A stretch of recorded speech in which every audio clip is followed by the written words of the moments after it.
But this is about as bad of a start on the power play as you could possibly ask for. Other than giving up a shorthanded goal, which they nearly didn't, but that would be pretty much the only way this could have possibly been worse. So, about declining penalties. What's cracking, everybody, and welcome back to Kraken R&R, where we're still waiting for the Kraken season to really get started as they fall this time 3-0 to the Nashville Predators. So yeah, it's now 1 goal in the first 2 games of the season as the Kraken start 0-2. So obviously the team hasn't given me a lot to go off of. And then with a newborn and a toddler, yeah, there's not a lot of sleep being had in this house. So this is probably going to be on the shorter end, especially considering, again, the Kraken didn't really do much in the game. Of course, though, before we get into the game, we already have 1 lineup change for the Kraken. As was expected, Tanev was not ready to go for this game, and I would be somewhat surprised if he was for next, but it's still an undisclosed injury for him. They haven't even said if it's concussion protocol or not. With Tanev, I guess it's just day-to-day, and we'll have to wait and see, because once again, hockey frustratingly tells you almost nothing when it comes to injuries. We'll just have to wait and see when he shows up on the bench at the start of a game, or more likely morning skate will be when we would find out. And so then taking Tanev's place on the 4th line, also as expected, given that he was the only forward scratch the Kraken had for the first game of the season, it was the regular season debut of Ty Cartier, who he, and I guess also good news, Belmar on that 4th line as well, was healthy and ready to go after missing some of the last game. But both of them actually played pretty well in this game. I mean, the 4th line doesn't play enough that it was necessarily difference-making. Obviously, a 3-0 score shows that it couldn't have been that difference-making.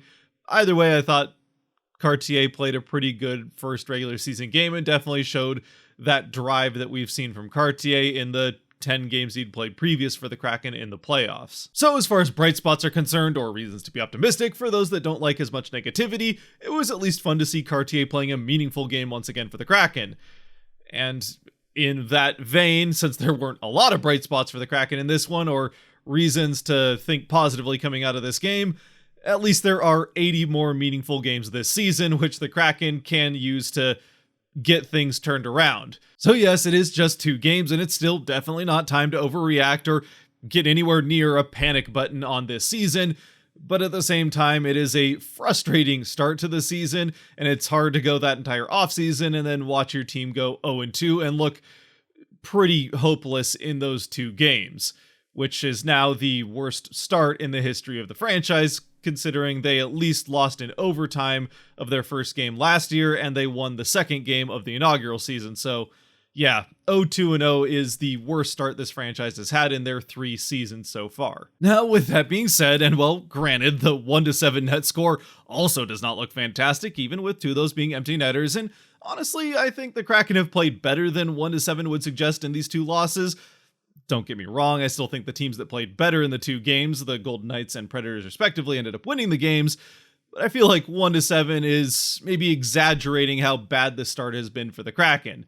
Plus, as far as it being a long season still ahead of them is concerned, it's not even the worst start to a season, point differential-wise, in the division, as the Oilers, even though it was 1 game and not spread over 2 losses, lost their opener 1-8 to the Canucks.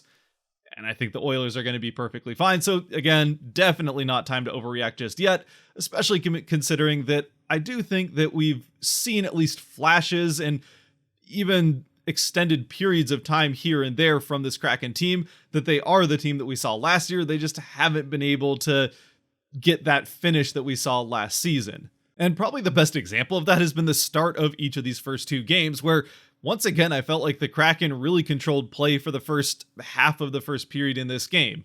Now it was a little bit more of an even first period as far as the flow of play is concerned than we saw the one in Vegas, where I really do think the Kraken kind of controlled that first period for the most part, even though Vegas ended up taking the lead going into that intermission, and this one is still scoreless after 1. But I feel like the Kraken were overall the better team in that first period. Unfortunately, also like that game in Vegas, which you'll know this by already having seen the final score, they weren't able to turn that into anything on the scoreboard and get that early lead, which a lead is still something they have not had yet this season. And then they're also not able to get any momentum off of the good first period going into the second, thanks to a late first period final seconds penalty that they end up taking to give Nashville the power play starting out the second period for another minute and 40 seconds. And then just seconds into the second period, Alexiak, trying to clear the puck and do the right thing, ends up sending it clean over the glass for delay of game, and it's going to be over a minute and a half of 5-on-3 for Nashville. Once again, though, it's not all doom and gloom, because this has been the bright spot in these early two messy losses for the Kraken. The penalty kill remains perfect as they managed to kill off that entire minute and a half of 5-on-3. Grubauer doing the large portion of the work there with some big saves. Grubauer really tried to win this game single-handedly for the Kraken, but Nashville is just able to produce more offensively than the Kraken were. Anyway, we'll get to that as the game goes along, but Grubauer does his part and then some to kill off the 5-on-3, and the Kraken also then get the final 30 seconds of the second one done, so they remain perfect there on the penalty kill. And I'm not gonna lie, at this point, I was feeling pretty good at where the Kraken were at in this game. Again, I felt like they'd had overall a net positive of a first period, certainly the start of it, and now we're starting off the second period with a massive defensive stand. Sure, you're not necessarily happy with what caused them to need that defensive stand, and 5-on-3 is never somewhere you want to be, but to kill off both of those overlapping penalties, this was a chance for the Kraken to build off of that and get that momentum going back the other direction. Unfortunately, it just never really ended up happening, as credit where it's due, and honestly, I think this is overall the story of the game from a neutral perspective, was that Nashville just played a fantastic game defensively in their end of the ice, really shutting down the Kraken attack through the neutral zone and forecheck, which that was really where the Kraken got their offense, which was one of the 5 best in the NHL last season, going, was through those rush chances, transitioning through the neutral zone, and the transition through the neutral zone part of it really has yet to show up this season in any kind of consistent manner for sure, if at all. And then also on the forecheck, where the Kraken actually have had some pretty good forechecking in these last couple of games, but Nashville was not letting the Kraken build almost anything offensively off of those forechecks. There were really only a couple of times that the Kraken were able to use that forechecking to really get set up in the offensive end and create chances out of it. Obviously, none of which ended up leading to goals, in large part because UC Saros is also one of the best goaltenders in the league, and when his team plays good defense in front of him, it's going to be really hard to score on them, as we saw in this game. But while the Kraken aren't able to gain any momentum really out of that start that they had to the period, they do eventually get a power play of their own, which I know you're probably rolling your eyes at me even saying that like it's a good thing, because we're coming off of a start to the season where they went 0 for 11 in terms of minutes on the power play without coming up with a single goal. And the power play, honestly, it just looked like the Kraken were better at 5-on-5 than they were on the power play. But you know what? It's one game, so you put it behind you and just hope that the Kraken also put it behind themselves and can come out and show improvement in this one after thinking about what they did wrong in that game against Vegas. But, yeah, that's not how it panned out. It turns out that might just be the Kraken power play this season, or at least the start of the season, because it looked just as useless as it did in Vegas, and in fact even worse, because like I said in that video, the only way that things could have been worse for the Kraken on the power play, going 0 for 11 in minutes, was if they had given up a shorthanded goal. I don't know if they heard me and said, all right, well, let's do that then, but yeah. Minute and a half into the power play, Bjorkstrand, who's usually pretty good with the puck, makes a careless, sloppy, no-look pass behind him, trying to get it to Dunn, but there's a Predators player right behind him who he literally just skated past that picks up that puck one pass later. It's a breakaway for Colton Sissons, and he beats Grubauer to give the Predators the shorthanded goal and the lead that they would never surrender. And then, next thing you know, Dunn and Forsberg get into it. Forsberg definitely trying to aggravate Kraken defense all game long. He and Borgen ended up trading penalties earlier on in the game, but this time he baits Dunn into being the only one that takes a penalty for a cross-check. Dunn goes to the box. Good news is at least the Kraken penalty kill holds up its end of the bargain once again, and the Kraken managed to escape that. As we go on through the second period, things do start to get a bit testy between especially that pairing of Larson and Dunn, and really Larson in particular, and the Nashville attack, as Larson definitely got fouled a couple more times in this game with no more calls coming the Kraken way, which admittedly, the one that happened in the second period where Larson absolutely got interfered with as he was trying to enter the offensive zone, while it would have and probably should have been a call, I was actually feeling a bit relieved that they didn't blow the whistle. I mean, we can make all the jokes we want about how it would be better if the Kraken could decline penalties, but it's legitimately at the point where I'm starting to feel a bit relieved that the Kraken don't go to the power play, because they are straight up better at 5-on-5 than they are at the power play so far this season. Now, realistically, that's not the case, and you still want penalties to get called, especially because you don't want opposing teams to be able to just tee off on your players because they know there's not going to be any punishment for it to their team. That having been said, if opposing teams figure out that the Kraken can't do anything of value on the power play, they might end up doing that anyway. But either way, right now it's legitimately to the point where it almost feels like a relief that the Kraken don't get a power play. Now, yes, that's probably just the lack of sleep and frustration at how these first two games have gone, talking and not actually thinking with any kind of reason or objectivity about the situation. But it is a pretty bleak start to the season for this Kraken power play. And to their credit, I will say they brought me back off the brink a little bit with the power play that they ended up getting towards the beginning of the third period, because it was a second power play now this season, including their second power play in the game against Vegas, where it actually looked like a competent power play, and against a team, and especially a goaltender less than Saros was, they absolutely would have scored on this one. They held the offensive zone for almost the entire time. Weirdly, Hackstall deciding to put out that second unit first on this power play, which is the same unit that gave up the shorthanded goal. Either way, it seemed to work. I mean, granted, he did switch Schwartz out for Gord, which I don't know why Gord wasn't on the power play in the first place, but it was a good switch to make, as that power play definitely looked like one that could score at least a league average rate, if nothing else, if they could figure out how to get a more consistent showing out of the power play like that one, and not what they've done with pretty much the rest of the time with the man advantage. However, again, as was made obvious by the goose egg of a final score that the Kraken had, they were not able to actually score on the power play, and then things get worse for them when it comes to special team situations, when there's a delayed penalty a few minutes later, and while technically this won't go down as a goal given up by the penalty kill, the Predators do end up scoring on the delayed call, and it's just one that's a bad bounce. Adam Larsson having certainly an unlucky game, if nothing else. Very frustrating game, I would imagine, for Larsson, with all of the calls that should have been made on him that weren't made. Opposing players just kind of teeing off on Larsson without any repercussions as far as referees following the rules are concerned. And then he has this one that was just a puck being thrown at the net and trying to find something to happen. Ends up going off of Larsson's skate and past Grubauer. So yeah, not a lot Grubauer could do on either of the two goals he gave up in this game. One of them's on a free breakaway, and to be perfectly honest, Grubauer already stopped a couple of other breakaways this game, so he did his fair share of stopping rush chances and open chances from opposing players, including one absolutely spectacular save that he had, and I want to say in the second period of this game. Grubauer really did his absolute best to win this game for the Kraken.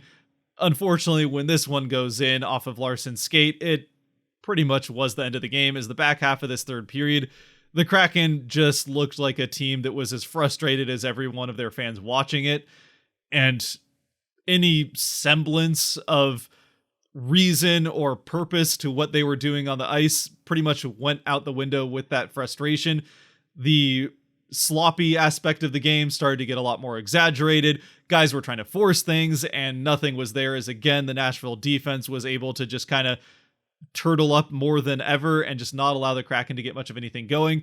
They did nearly score with the empty net, although that almost scoring with the extra attacker with an empty net didn't happen until they'd already given up an empty net goal. But either way, a frustrating game for the Kraken, and one where most of the third period they definitely showed that frustration. So now all we can really do is hope that the team can put the frustration of these first two games behind them, or at the very least channel that frustration into more of a meaningful and productive direction when it comes to their game on Saturday in St. Louis against the Blues. Because now at 0-2, while it's understandable to lose to Vegas, who's a better team, especially considering the circumstances around that game, with it being their celebration of the cup win and all that, And it's honestly even somewhat understandable to lose to Nashville, being that they do have UC Saros, who does just have these games where he stands on his head and isn't going to let anything past him no matter what you do. And they also played very well defensively. If you lose 3 games in a row, and especially losing to this Blues team that they're going to be playing on Saturday, 0-3 and a loss to that kind of a team would start to be where some concern creeps in. Definitely wouldn't be the end of the world by any means, but it would, I would say, start to get into the realm of worrying. But, yeah, I think that's pretty much all I really have for this game. Again, not much to go over with this one. It's just a frustrating loss for the Kraken, where they lost to a team that played very good defensively and a very good goaltender who played well behind that good defense. I suppose in the effort of trying to go into that game on Saturday on a little bit more of an optimistic and positive note, we can probably not get 3 Kraken stars in this game, but we can at least get 1, maybe 2. And the good news, as far as thinking optimistically is concerned, is that the player you'd want most to look good in a loss is the guy that looked good in Philip Grubauer. He was absolutely fantastic in this game. The way he played this one, if he plays that way the rest of the season, we're going to have no problem forgetting about how this season has started by the time it ends, because the Kraken will be safely in a playoff spot. Heck, they might be top 3 in the division if that's the Grubauer we're going to get for the majority of the season, because he was that good in this game. Obviously, it wasn't quite enough because Saros was also very good, and Nashville's defense was better than Seattle's was in this game. Just the skating in general was better from the guys in yellow than the guys in white. But Grubauer, a fantastic game. I've said it a couple of times throughout this video, but it bears repeating. A number of spectacular saves, especially that one that was the blocker save diving from one side of the net to the other. He did his best to keep the Kraken in this game, and hopefully we see more of that as this season goes along. He's easily the first star of this game for the Kraken. Beyond that, just I don't know. If we want to throw in a second star because it's the start of the season and we don't want to be feeling too gloomy at this point 2 games in, I feel like Andrei Burakovsky had a pretty good game. A number of shots, some good scoring opportunities, and a couple that he probably scores on normally as we get more into the flow of the season. This is the type of game where I think you could see a 1 to 2 goal game from Burakovsky playing that way. So what the heck, we'll throw it to Burakovsky. Grubauer 1, Burakovsky 2. There was, I mean, if you really wanted to find someone, I'm sure like Matty Beniers looked fine. Again, guys like Cartier and Belmar had decent games in limited roles, but yeah, I think 2 stars is pretty fitting for a shutout loss, if not maybe even a bit generous. As always, though, let me know what you think down in the comment section below. If you want to think more optimistically and give a 3rd star, feel free to do that down there. If you feel like I'm being ridiculous by giving any stars whatsoever in a loss like this one, I would say, again, Grubauer should probably get a star regardless of how you feel about the Kraken performance overall, but let me know about it down in the comments. And otherwise, if you have made it to this point, which I'm sure not a lot of you have after probably not wanting to relive that game, if you have, thank you very much for joining. If you did like or enjoy this video, there are buttons for that kind of stuff down below that help support the channel, as well as the link to the Patreon if you want to support it even more. And until next time, hopefully on a more positive note after the game in St. Louis, stay safe out there. Be good to each other. God bless, and go Kraken.